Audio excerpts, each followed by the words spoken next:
Well, good morning, New York. Oh, gosh, come. You can do better than that. This city that never sleeps, isn't it? Let's try that again. Good morning, New York. Good morning. Oh, that's much better. Okay.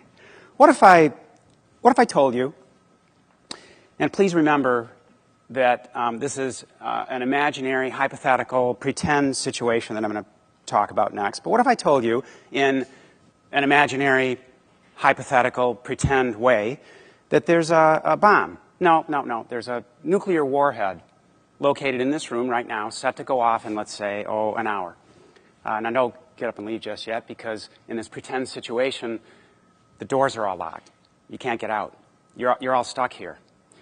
But I happen to know where this hypothetical nuclear warhead is located. I also happen to know how to defuse it, but it'll take everyone's effort here together to do so. And then it becomes quite easy. Do you think if I told just a few people in the audience about this nuclear warhead and where it's located and how to defuse it, that you could help me spread the word to everybody else in the room about this imminent threat before it goes off? So, yeah, sure. So we could solve the problem. We could defuse the bomb before the hour's up, right? Sure we could. Yeah, absolutely. Especially if I knew where it was. I knew how to defuse it. I told a few people. You spread the word and helped me, and we made it happen within an hour. Easy, right? Now, with a quick show of hands, how many people would want to help me do that? Spread the word, defuse the bomb. Oh, not everyone, huh? I see how it's going to be. It's tough New York audience. In reality, there's a serious threat to our existence as we speak. But instead of being confined just to this one theater room, the real-life threat affects our entire planet, and it affects all life on it. Just like this, the doors being locked in this room, we're all stuck here on this once and still potentially beautiful planet. We can't get out. Instead of the all-or-none example of the pretend nuclear warhead exploding, though, this real-life threat occurs over a period of time, sort of like a cancerous bomb, going off a little here and a little there until finally maybe one mega explosion at the end when we don't really have anything left. Much like the pretend example in this room I presented, though, we're in control of the outcome if we do the right thing. Spread awareness, act together quickly enough in the right manner. We have a little more than an hour to solve this problem together, but both figuratively and literally, but not much more than a couple of years. That's it. The bomb I'm talking about in real life is the effect we have on our planet caused by our choice to eat animals. Something quite simple to solve, but oh my goodness, just so difficult to believe. And then even more difficult to do something about, trust me. Which underscores the most pressing issue we have as a society. And if anyone thinks that's an overly dramatic statement, then that needs to be plugged in, and that becomes part of the problem, doesn't it? Well, let's see what I mean by all of this. Many of the choices we make in life will have a profound impact on something else in the world. This is especially true with things we consume, like food. It's one of the major disconnects we seem to have. What you do here might affect something over there, and how to start looking outside of the microcosm or the bubble that each of us tends to live in, and then perhaps how to encourage others to do the same. How does your breakfast, lunch, or dinner, for instance, what you choose to eat today, have anything at all with this shaman from the Amazon area or one of the 2 billion people in the world without water, or the imminent extinction of a number of species on Earth, or the plight of this starving child in Ethiopia, or even the taxes that I have to pay or should pay this year to our government? What possibly could you and the food you choose to eat have anything to do with these things? And why should you care? And how is this all related to some ticking bomb going off? Well, I stopped eating animals nearly 40 years ago when I was in graduate school, primarily from a health and environment standpoint, but also because of the animal research I was involved with at that time, which I still do.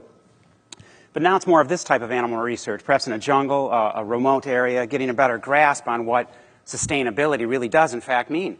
So that would have to include researching animals like these at the largest dairy operations in the world and some of the smallest ones as well.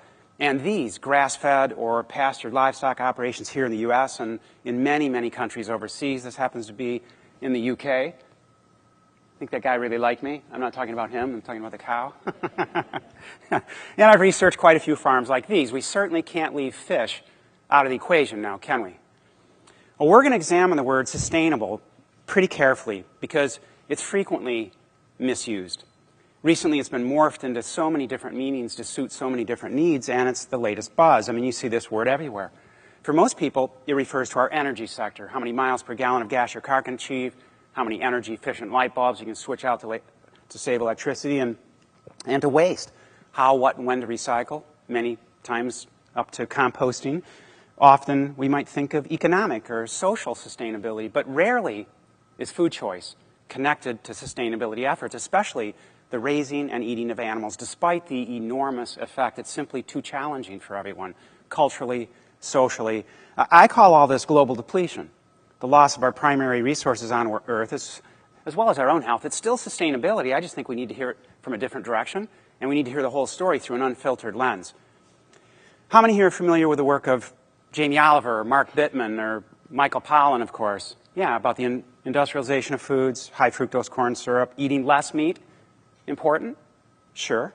Yeah, but these are just fragments of the picture. We need to move beyond all that and understand the entire picture, the sustainability of our planet, our resources, and ourselves.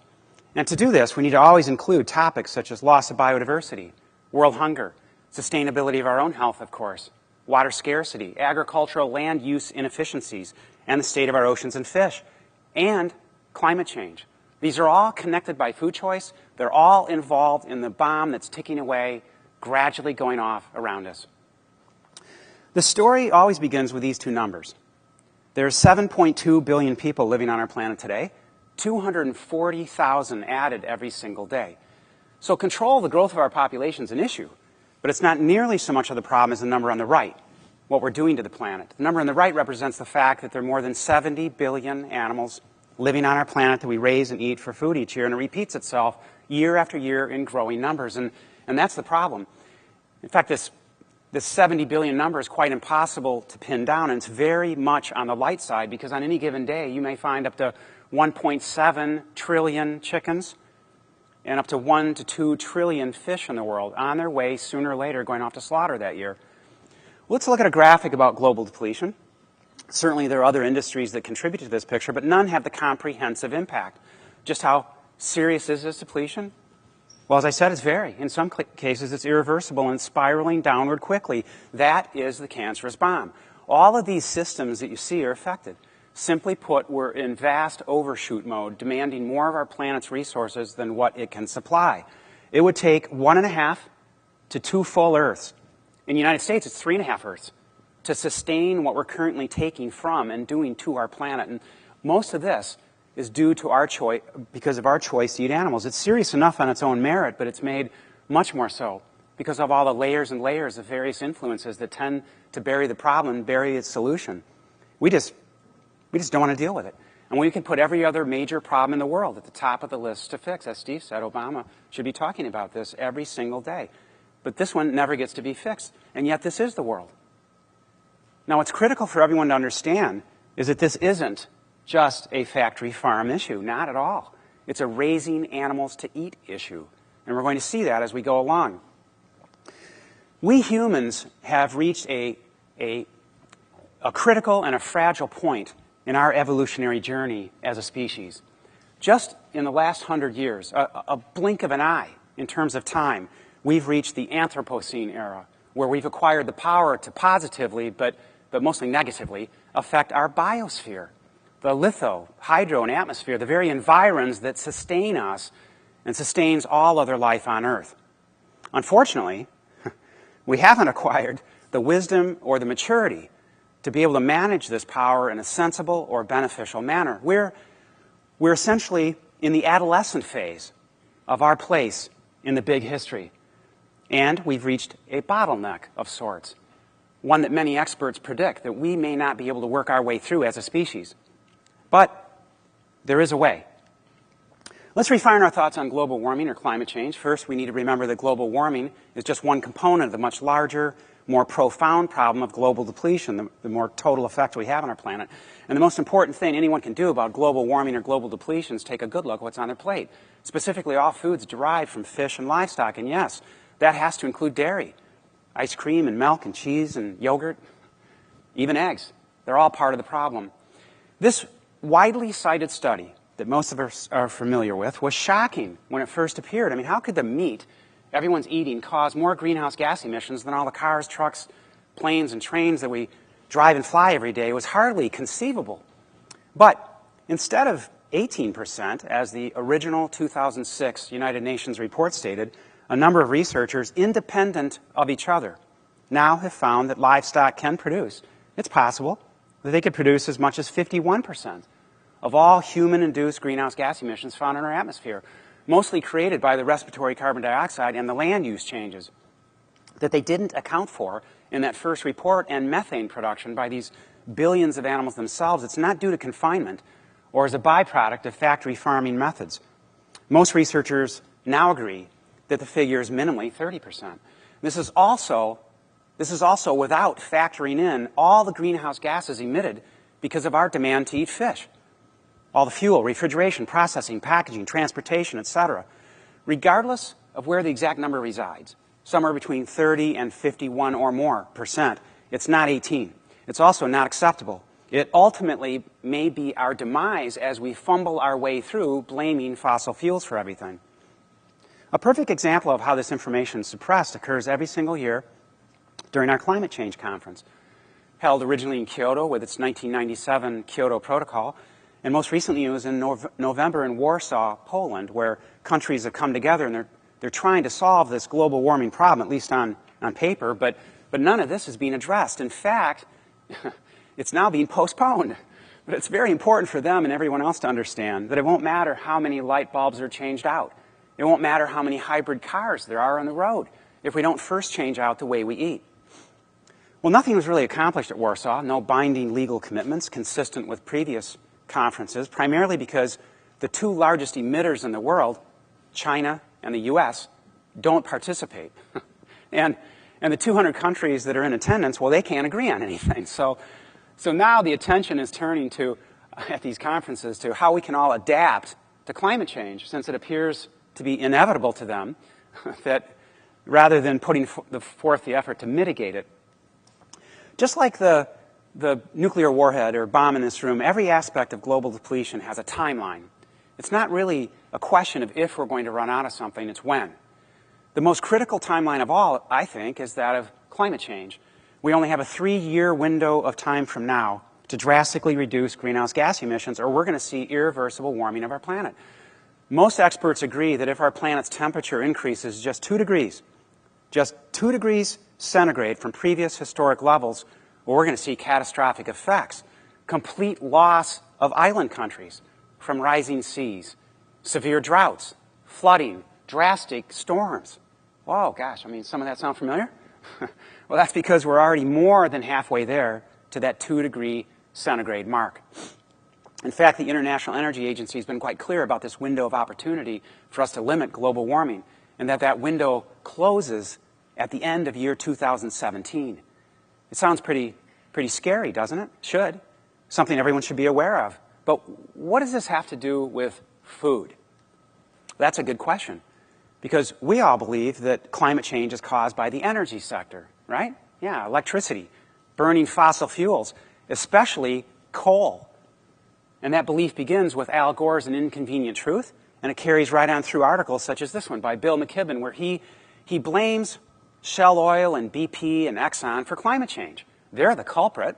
Well, they do have something to do with it, but whether it's with winning a Nobel Peace Prize or at an annual global climate change conference or with prominent publications, those with a platform have failed to mention or properly position the role of eating animals, despite its incredible contribution of nearly half the problem. To summarize the connection between food choice and climate change, we have this.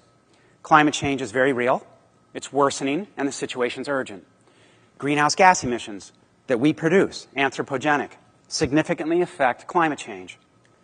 Raising animals for us to eat, is one of the largest contributors to greenhouse gas emissions, as large or nearly as large as the energy sector. And lastly, any food movement away from factory farms, but including grass-fed or pastured animal systems, will not solve the problem. In fact, it's going to make it much, much worse.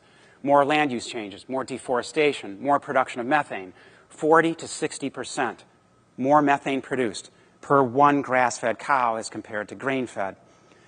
Given the predictions of nearly every climate scientist in the world, our business-as-usual approach to climate change isn't going to work. Therefore, it's time we get outside the box, take the right action, and do it now. So what do I mean by take the right action? Well, looking at solutions, prescriptions, this is what we have. The first approach is what could be called the no worries approach, because, like my dad thinks, it's not real.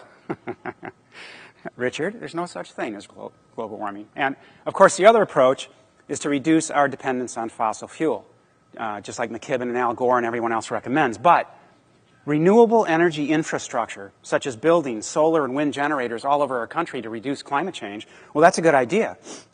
But it's projected to take at least 20 more years and $18 trillion to develop.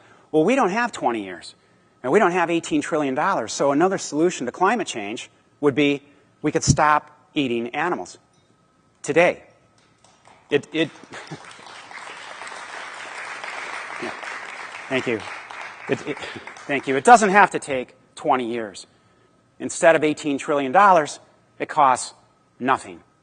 That's the prescription to mitigate, not adapt to, but to mitigate climate change. Thank you.